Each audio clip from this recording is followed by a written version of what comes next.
বিয়ের বাজারে আমার চাহিদা তরতর করে শূন্যের কোঠায় নেমে এলো, কারণ আমি ধর্ষিতা। 5 ফুট 4 ইঞ্চি উচ্চতার ছিপছিপে গড়নের উজ্জ্বল শ্যামবর্ণের আমি অচিরে সবার নজর কাটতাম। তার উপর আবার প্রকৌশলী হওয়ার হাতছানি।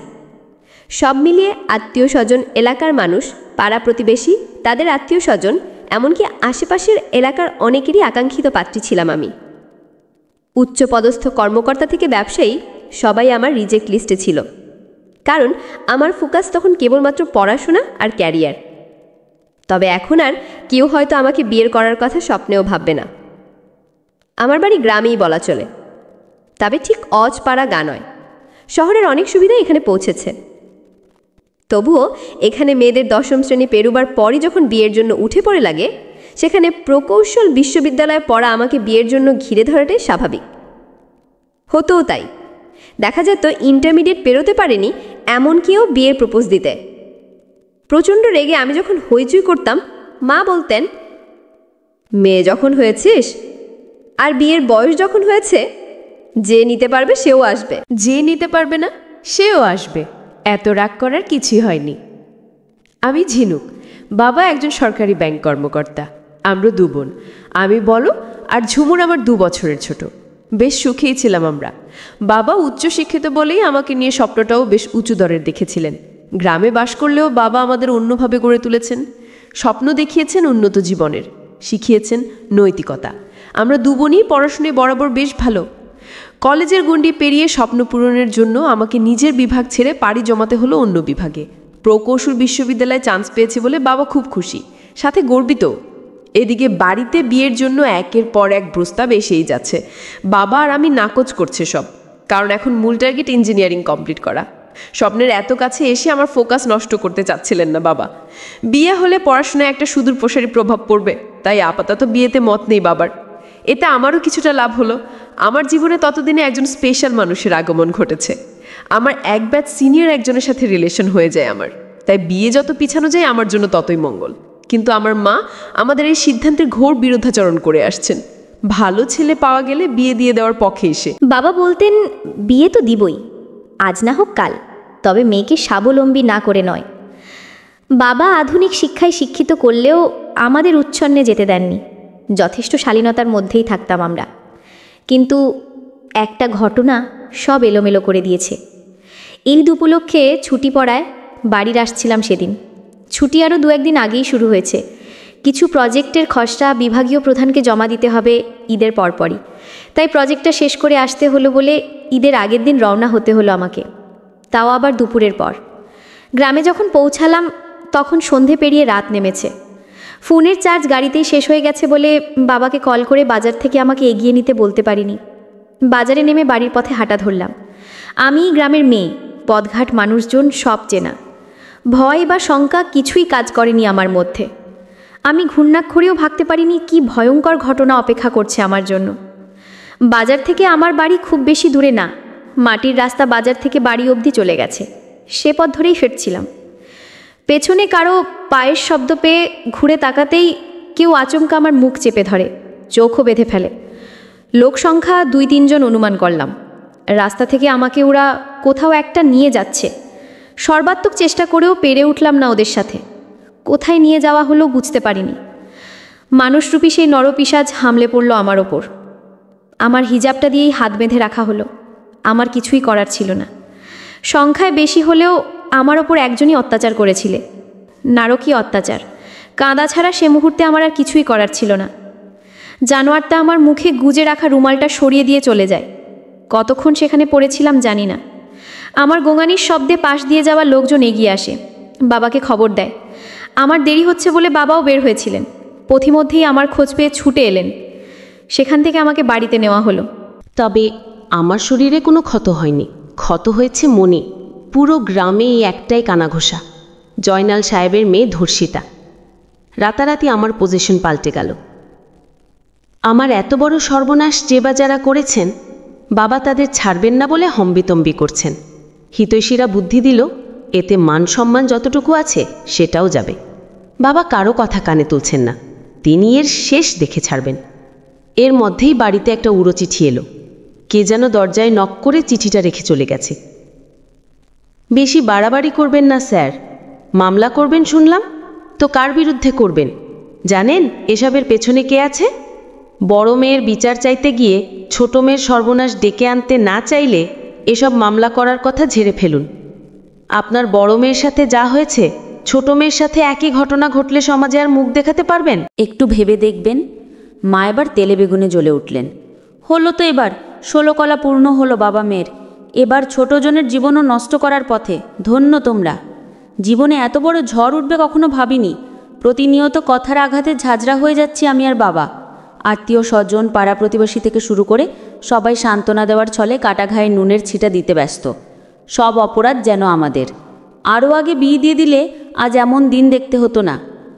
মেয়েকে ইঞ্জিনিয়ার বানানোর স্বপ্ন দেখে বাবা যেন মস্ত বড় অন্যায় করে ফেলেছেন। বাবার পরিচিত একজন পুলিশ অফিসার আছে, তার মাধ্যমেই বাবার রাগঢাক করেই মামলা করেছেন। এর শেষ সে দেখবেই। পুলিশও গোপনেই অনুসন্ধান করছে। আমারই দুর্ঘটনার কথা ভার্সিটিতেও পৌঁছে গেছে। পাশের এলাকার এক ছেলে পড়ে আমাদের ভার্সিটিতে, আমারই ব্যাচমেট। তার সুবাদেই খবর ওখানেও পৌঁছে গেল। তবে সেখানে বেশি সুবিধা করতে পারেনি খবরটা। আমার ফ্রেন্ড আর টিচাররা খবরটাকে থামিয়েছেন অল্পতেই। আমাকে ভাইরাল করতে দেননি তারা। আমাকে বেশ মোটিভেট করে আসছেন। আমাকে থেমে গেলে চলবে না। সামনে আমার জন্য আরও অনেকটা পথ বাকি রয়ে গেছে। স্বপ্ন ছুঁতে হবে আমাকে। ভেঙে পড়লে চলবে না। আমার ভেতরটা ভেঙে দুমড়ে মুচড়ে গেছে। আমার ভালোবাসার মানুষটাও মুখ ফিরিয়ে নিয়েছে। কি অদ্ভুত! এই মানুষটা কত মুগ্ধতা নিয়ে তাকিয়ে থাকতো আমার দিকে। সেই ঘটনার পর সব কিছু থেকে নিজেকে গুটিয়ে নিয়েছিলাম। রুম অন্ধকার করে কেঁদেই চলেছি অনবরত। রাফির কল্পে মনে হলো আশার আলো পেয়েছি। ঝিনুক, যা শুনলাম তা কি সত্যি? কল রিসিভ করে এমন কথা আশা করিনি আমি। হ্যাঁ, সত্যি। ওপাশে নীরবতা ভেদ করে রাফির দীর্ঘ নিঃশ্বাস আমি ঠিকই শুনতে পাচ্ছি। কিছু বলছো না যে? আসলে ঝিনুক, আমার পরিবার কেমন তা তো তুমি জানো। ওরা কত পজেসিভ। বুঝোই তো কি বলতে চাচ্ছ? রাফি, আমাদের সম্পর্কটা থাকবে না, এটাই তো? আমার পরিবার মানবে না ঝিনুক। ভুল বুঝো না। না, ভুল বুঝিনি। ভালো থেকো। কল কেটে ফোনটা বিছানায় রেখে জানালার পাশে দাঁড়ালাম। রাফির সাথে পরিচয়টা হুট করেই হয়েছিল। হিজাব পরে যেতাম বলে আমার ডিপার্টমেন্ট ছাড়া অন্য কেউ তেমন চিনত না আমায়। বসন্ত বরণ অনুষ্ঠানে ফ্রেন্ডসদের জোড়াজুড়িতে শাড়ি পরতে হলো। খোপায় ফুল গুজে বসন্তকে বরণ করার উৎসবে অংশগ্রহণ। আপনাকে খোলা চুলে আরও বেশি সুন্দর লাগতো। কথাটা শুনে পেছনে ঘুরে দেখলাম বেশ সুদর্শন আর পরিপাটি একজন ছেলে কথাটা বলেছে। চিনতে না পেরে বলে সামনে তাকাতেই সে আবার বলল, সত্যি বলছি, চুলগুলো খুলে দিন, আপনার সৌন্দর্য দ্বিগুণ বেড়ে যাবে। আমি কোনো উত্তর না দিয়ে সেখান থেকে কেটে পড়ি। ফ্রেন্ডসদের কাছ থেকে জানলাম আমাদের এক ব্যাচ সিনিয়র উনি, নাম রাফি। এদিকে রাফিও আমার পরিচয় জেনে নিয়েছে ততক্ষণে। পুরো অনুষ্ঠান জুড়ে রাফির সাথে অনেকবার চোখাচোখি হয়েছে। সে একদৃষ্টে তাকিয়েছিল আমার দিকে। আমি ভীষণ অস্বস্তিকর অবস্থায় পড়ে গেলাম। আমার দিকে কেউ তাকিয়ে থাকলে আমার খুব হেজিটেট হয়। পরদিন ক্লাস ছিল। ক্লাস শেষ করে বের হয়ে ফ্রেন্ডসদের সাথে কথা বলছিলাম। কারো প্রশংসা করলে তাকে ধন্যবাদ দিতে হয়, এই ফর্মালিটিটুকু তোমার থেকে আশা করেছিলাম। কথাটা বলে রাফি পাশে এসে দাঁড়ালো। অপরিচিত কারোর সাথে ফর্মালিটি দেখাতে আমি অভ্যস্ত না। এখন তো আর অপরিচিত নই। নিশ্চয়ই আমার পরিচয় জেনেছ তুমি। এখন তো ফর্মালিটি দেখাতেই পারো। ওকে, ধন্যবাদ। কেমন যেন প্রাণহীন হলো। আচ্ছা, যাই হোক, তুমি আসলেই অনেক সুন্দর। ফ্রেন্ডসদের সামনে এমন কথা কিছুটা লজ্জিত হলাম। ওরা যে মুখ টিপে হাসছে তা দেখতেই পাচ্ছি। রাফি এমনই ছিল। প্রপোজালও সবার সামনেই দিয়েছিল। কিভাবে যেন আমিও দুর্বল হয়ে গেলাম ওর প্রতি। আমাদের রিলেশনের কথা মোটামুটি কম বেশি সবাই জানত ভার্সিটির। রাফি আমার পাশে বসে অপলক তাকিয়ে থাকত। আমি কথা বলতাম আর সে চুপচাপ শুনে যেত। হঠাৎ ওর দিকে চোখ পড়লে দেখতাম ওর চোখ জুড়ে মুগ্ধতা খেলা করছে। মাঝে মধ্যে বলে উঠত, আল্লাহ, তোমার মধ্যে এত মায়া কিভাবে দিল? কেউ এত মায়াবী কিভাবে হতে পারে? আর সেই রাফি এখন পরিবারের দুহাই দিয়ে আমার থেকে মুক্তি চাচ্ছে। আহা জীবন! মানসিকভাবে একেবারে ভেঙে পড়েছি ততদিনে। চারদিকে এত কথার আঘাত, সব অপরাধ আমার ঘাড়ে চাপাতেই সবাই ব্যস্ত। আমার হিতৈষীরা কষ্ট পেলেও আমার হেটার্সরা সুযোগ পেয়ে বসে। আত্মীয় থেকে শুরু করে পাড়া প্রতিবেশীর অনেকেই নিয়ে বেঙিয়ে কথার খোঁচায় দগদগে ঘা করে দিয়েছে ভেতরটায়। এই জীবন থেকে খুব করে মুক্তি চাচ্ছি আমি। সে ঘটনায় আমার তো কোনো দোষ ছিল না, কথাটা কাউকেই বলতে পারিনি আমি। গোসল শেষে কাপড় বাইরে মেলতে এসে শুনলাম আমার ছোট চাচি তার মেয়েকে শাসাচ্ছে। এত পড়ালেখার দরকার নেই, পড়ালেখা করে মেম সাহেব হতে গিয়ে ইজ্জত খোয়ানোর কোনো দরকার নেই। ঘরে কাজকর্ম শিখ, ভালো ছেলে দেখে বিয়ে দিয়ে দিবে। চাচি যে কথাগুলো আমাকে শোনাচ্ছিলেন তা আমি বেশ বুঝতে পেরেছি। দীর্ঘশ্বাস ছাড়া আমার আর কিছুই নেই বলার। রুমে এসে দরজা লক করতেই মা দরজায় কড়া নাড়া শুরু করলেন।